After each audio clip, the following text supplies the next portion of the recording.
La perla. John Steinbeck. Capítulo primero. Quino se despertó casi a oscuras. Las estrellas lucían aún y el día solamente había tendido un lienzo de luz en la parte baja del cielo, al este. Los gallos llevaban un rato cantando y los madrugadores cerdos ya empezaban su incesante búsqueda entre los leños y matojos para ver si algo comestible les había pasado hasta entonces inadvertido. Fuera de la casa edificada con haces de ramas, en el plantío de tunas, una bandada de pajarillos temblaban estremeciendo las alas. Los ojos de Quino se abrieron, mirando primero al rectángulo de luz de la puerta y luego a la cuna portátil donde dormía Coyotito. Por último volvió su cabeza hacia Juana, su mujer, que yacía a su lado en el jergón, cubriéndose con el chal azul la cara hasta la nariz, el pecho y parte de la espalda. Los ojos de Juana también estaban abiertos. Quino no recordaba haberlos visto nunca cerrados al despertar. Las estrellas se reflejaban muy pequeñas en aquellos ojos oscuros. Estaba mirándolo como lo miraba siempre al despertarse. Quino escuchaba el suave romper de las olas mañaneras sobre la playa. Era muy agradable y cerró los ojos para escuchar su música. Tal vez solo él hacía esto, o puede que toda su gente lo hiciera.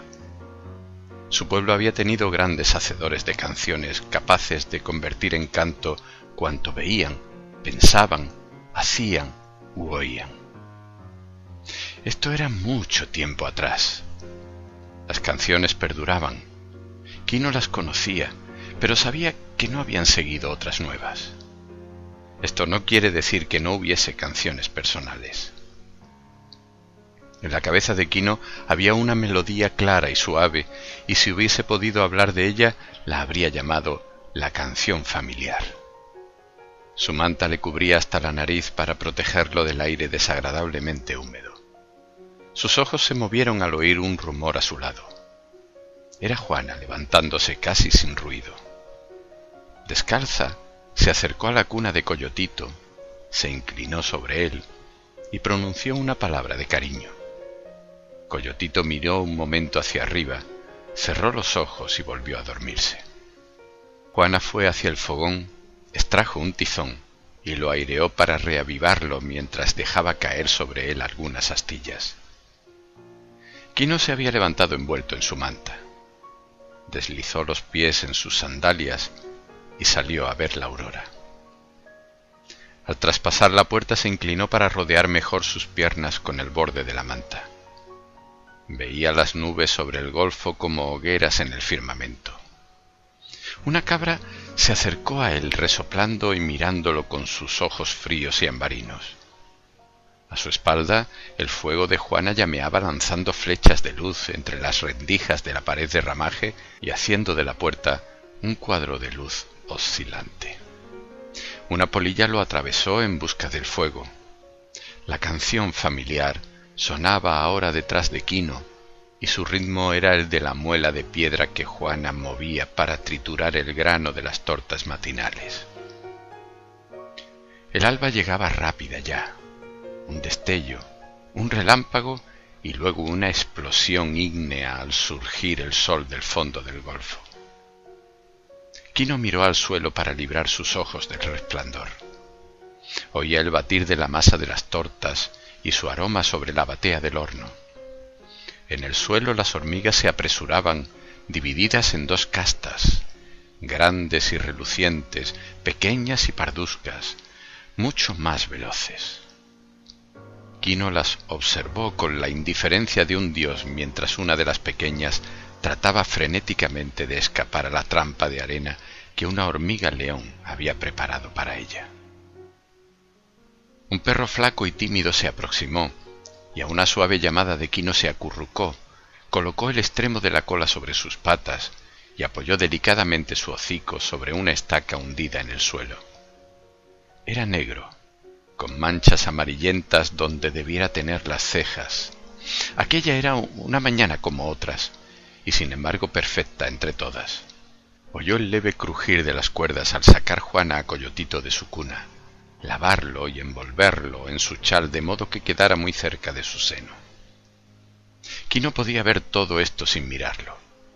Juana cantaba en voz baja una vieja canción que sólo tenía 3 notas y no obstante interminable variedad de pausas. Esto también formaba parte de la canción familiar, como todo. A veces llegaba a ser un acorde doloroso que ponía nudos en la garganta musitando: esto es certeza, esto es calor, esto lo es todo. Al otro lado de la empalizada había otras casas de ramas, de las que también salía humo y los rumores previos al desayuno. Pero aquellas eran otras canciones. Los cerdos, otros cerdos. Las esposas, unas distintas de Juana. Quino era joven y fuerte y su cabello negro caía sobre su morena frente. Sus ojos eran cálidos y fieros y su bigote exiguo y áspero. Libró su nariz de la manta porque el aire oscuro y venenoso había huido y la luz dorada del sol caía sobre la casa. Junto a la cerca, 2 gallos se encaraban con las alas combadas y las plumas del cuello erizadas. Su lucha era torpe, no eran gallos de pelea. Quino los miró un momento y luego sus ojos se alzaron hacia una bandada de palomas silvestres que se dirigían hacia las montañas, al interior, recogiendo luz sobre sus cuerpos blancos. El mundo ya estaba despierto, y Quino se incorporó y entró en su choza. Cuando atravesó la puerta, Juana estaba en pie, algo apartada del centelleante fogón. Devolvió a Coyotito a su cuna y empezó a peinarse la negra cabellera hasta formar 2 trenzas, a cuyos extremos ató 2 cintas verdes. Quino se agachó junto al hogar, extrajo una tortilla caliente, la mojó en salsa y se la comió. Luego bebió un poco de pulque y dio por terminado su desayuno, el único que había conocido, exceptuando los días de fiesta y un increíble banquete de pastelillos que había estado a punto de matarlo. Cuando Quino hubo acabado, Juana regresó al fuego y desayunó. En una ocasión habían hablado, pero no había necesidad de palabras cuando se actúa por hábito. Quino suspiraba satisfecho, y esta era suficiente conversación. El sol caldeaba la cabaña atravesando sus paredes discontinuas. Uno de los delgados rayos cayó sobre la cuna de Coyotito y las cuerdas que la sostenían. Fue un instante en que dirigieron sus miradas a la cuna, y entonces ambos se quedaron rígidos. Por la cuerda que sostenía el lecho infantil en la pared, un escorpión descendía lentamente. Su venenosa cola estaba extendida tras él, pero podía encogerla en un segundo. La respiración de Quino se hizo silbante y tuvo que abrir la boca para impedirlo. Su expresión había perdido el aire de sorpresa y su cuerpo ya no estaba rígido. A su cerebro acudía una nueva canción, la canción del mal, la música del enemigo, una melodía salvaje, secreta, peligrosa, bajo la cual la canción familiar parecía llorar y lamentarse. El escorpión seguía bajando por la cuerda hacia el pequeño. En su interior Juana repetía una vieja fórmula mágica para guardarse del peligro, y más audible, un Ave María entre dientes. Pero Quino se movía ya. Su cuerpo atravesaba el cuarto suave y silenciosamente. Llevaba las manos extendidas, las palmas hacia abajo, y tenía puestos los ojos en el escorpión. Bajo este, Coyotito reía y levantaba la mano para cogerlo. La sensación de peligro llegó al bicho cuando Quino estaba casi a su alcance. Se detuvo. Su cola se levantó lentamente sobre su cabeza y la garra curva de su extremo surgió reluciente. Quino estaba absolutamente inmóvil. Oía el susurro mágico de Juana y la música cruel del enemigo. No podía moverse hasta que lo hiciera el escorpión, consciente ya de la muerte que se le acercaba. La mano de Quino se adelantaba muy despacio y la cola venenosa seguía alzándose. En aquel momento Coyotito, riéndose, sacudió la cuerda y el escorpión cayó. La mano de Quino había saltado a cogerlo, pero pasó frente a sus dedos, cayó sobre el hombro de la criatura y descargó su ponzoña. Al momento Quino lo había cogido entre sus manos aplastándolo, lo tiró al suelo y empezó a golpearlo con el puño, mientras Coyotito lloraba de dolor. Quino siguió golpeando al enemigo hasta que no fue más que una mancha húmeda en el polvo. Sus dientes estaban al descubierto, el furor ardía en sus ojos y la canción del enemigo rugía en sus oídos. Pero Juana había cogido al pequeño en sus brazos. Encontró la herida ya enrojecida, la rodeó con sus labios, aspiró fuerte, escupió y volvió a succionar mientras Coyotito chillaba. Quino permaneció en suspenso, su ayuda de nada servía, era un estorbo. Los gritos del pequeño atrajeron a los vecinos que fueron surgiendo de sus casuchas de ramaje. El hermano de Quino, Juan Tomás, su gorda esposa Apolonia y sus 4 hijos se agolparon en la puerta bloqueando el paso, mientras detrás de ellos otros trataban de mirar adentro y un pequeñuelo se deslizaba entre las piernas de los demás para ver mejor. Los que estaban delante pasaban la noticia a los de atrás. «Escorpión ha picado al pequeño». Juana dejó de chupar la herida un momento. El orificio era un poco mayor y sus bordes estaban blancos por la succión. Pero la roja hinchazón se extendía cada vez más en torno suyo, formando un duro bulto linfático. Toda aquella gente sabía cuanto había que saber del escorpión. Un adulto podía ponerse muy enfermo, pero un niño fácilmente podía morir. Sabían que primero venía la hinchazón, luego la fiebre y la sequedad de garganta, después dolorosas contracciones del estómago y por último Coyotito podía morir si había entrado en su cuerpo suficiente veneno. Los gritos del pequeño se habían convertido en gemidos. Quino había admirado muchas veces la férrea contextura de su paciente y frágil mujer. Ella, obediente, respetuosa, alegre y paciente, era capaz de retorcerse en los dolores del parto sin exhalar un grito. Sabía soportar el hambre y la fatiga incluso mejor que el mismo Quino. En la canoa era fuerte como un hombre y ahora hacía una cosa del todo sorprendente. «¡El doctor!», pedía. «¡Id a buscar al doctor!». La demanda pasó de boca en boca entre los que se amontonaban al exterior, que repitieron: «¡Juana pide un doctor!». Asombroso, memorable, pedir la presencia del doctor y conseguirla, más asombroso aún. El doctor no se acercaba jamás a las cabañas. ¿Cómo iba a hacerlo cuando tenía más trabajo del que podía atender entre los ricos que vivían en las casas de piedra y cemento de la ciudad? «No vendrá», exclamaron los vecinos.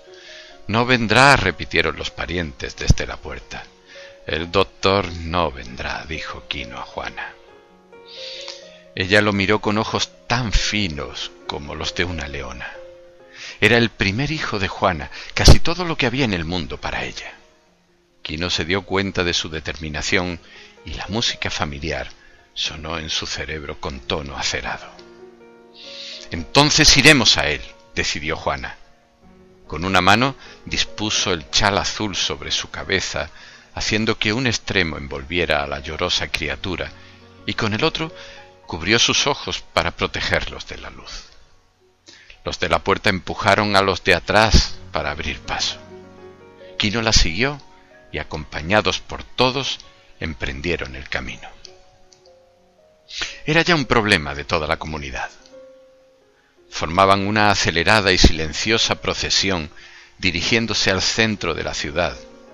Delante Juana y Quino, tras ellos Juan Tomás y Apolonia, bailándole el enorme vientre por efecto de la apresurada marcha. Y luego todos los vecinos con los niños corriendo a ambos lados. El sol amarillo proyectaba sus sombras negras hacia adelante, de modo que andaban persiguiéndolas. Llegaron al lugar en el que cesaban las cabañas y empezaba la ciudad de piedra y mampostería, la ciudad de grandes muros exteriores y frescos jardines interiores, donde las fuentes murmuraban y la bugambilla purpúrea, cárdena y blanca trepaba por las paredes. De los ocultos jardines oían los trinos de pájaros enjaulados y el salpicar del agua fresca sobre los mosaicos recalentados. La procesión atravesó la iluminada plaza y cruzó por delante de la iglesia. Había crecido mucho y los recién llegados eran rápidamente informados sobre la marcha de cómo el pequeño había sido picado por un escorpión y su padre y su madre lo llevaban al doctor. Y los recién llegados, en particular los mendigos de la entrada de la iglesia, que eran grandes expertos en análisis financiero, miraban rápidamente la vieja falda azul de Juana, veían los rotos de su chal, evaluaban las cintas verdes en su pelo, leían la edad en la manta de Quino y el millar de lavados de sus ropas, los clasificaban al momento como gente mísera y seguían tras ellos para ver qué clase de drama se iba a representar. Los 4 mendigos de la puerta de la iglesia conocían todo lo existente en la ciudad. Estudiaban la expresión de las jóvenes en el confesionario, las miraban al salir y sabían la naturaleza del pecado. Estaban enterados de todos los pequeños escándalos y de algunos grandes crímenes. Dormían en los mismos escalones de la puerta de la iglesia, así nadie podía entrar en el templo a buscar consuelo sin que ellos se enterasen. Y conocían al doctor, sabían de su ignorancia, su crueldad, su avaricia, sus apetitos, sus pecados. Conocían sus feas intervenciones en abortos y los pocos centavos que daba alguna vez como limosnas. Habían visto entrar en la iglesia los cadáveres de todas sus víctimas.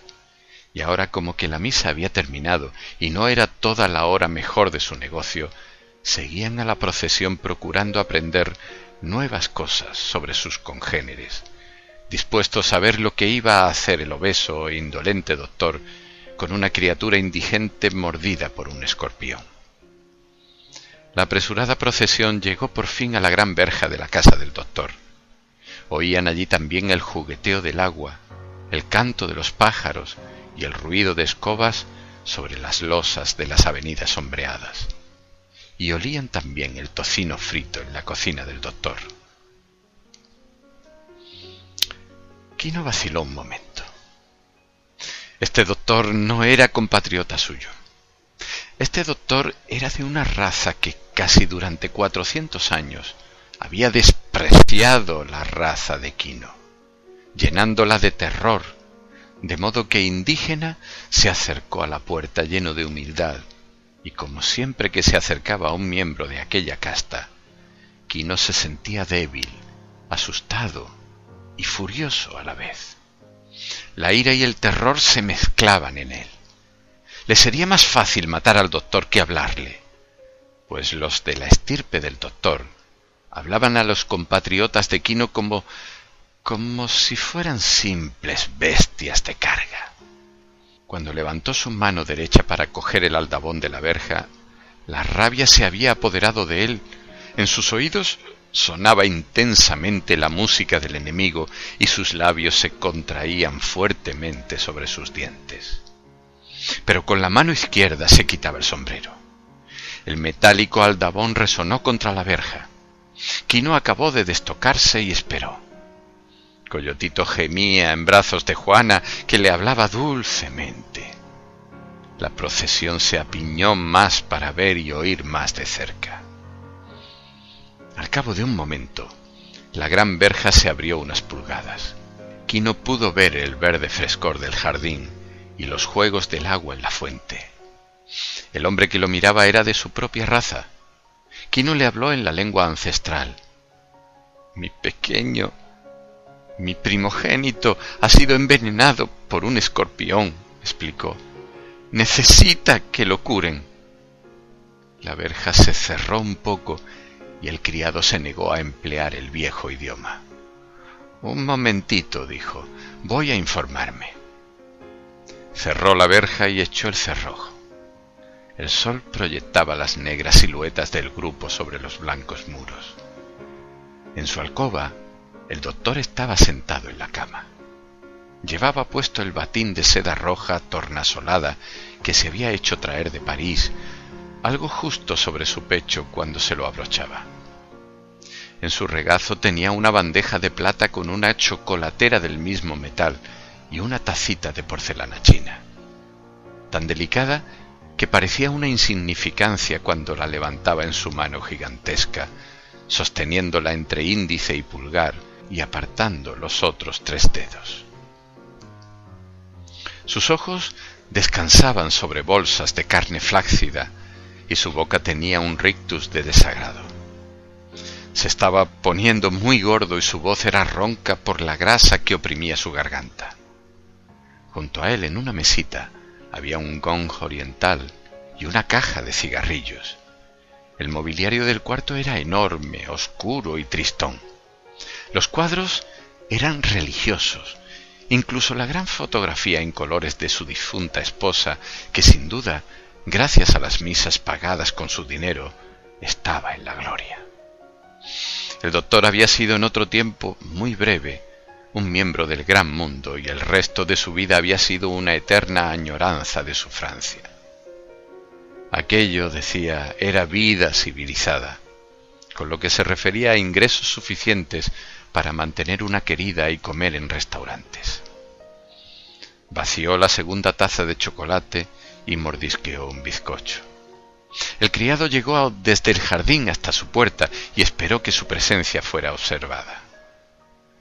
«¿Qué hay?», preguntó el doctor. «Un indio con una criatura. Dice que le ha picado un escorpión». El doctor bajó la taza con cuidado antes de dejar su ira en libertad. «¿No tengo nada que hacer más que curar mordeduras de insectos a los indios? Soy un doctor, no un veterinario». «Sí, patrón», dijo el criado. «¿Tiene dinero?», preguntó el doctor. «No, nunca tienen dinero.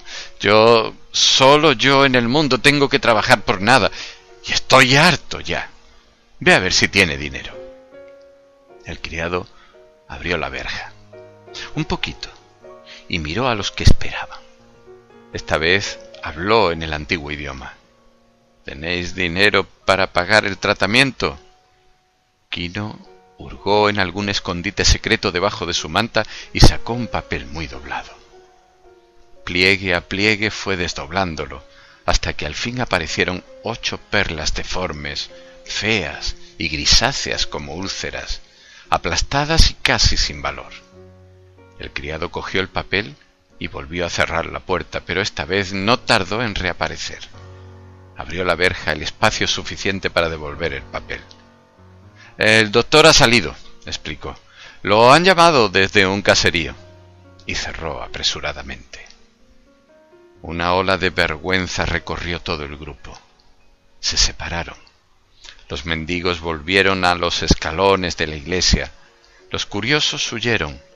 Los vecinos se apartaron para no ver la vergüenza de Quino.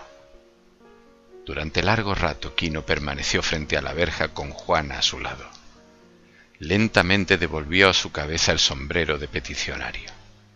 Y entonces, impulsivo, golpeó la verja con el puño.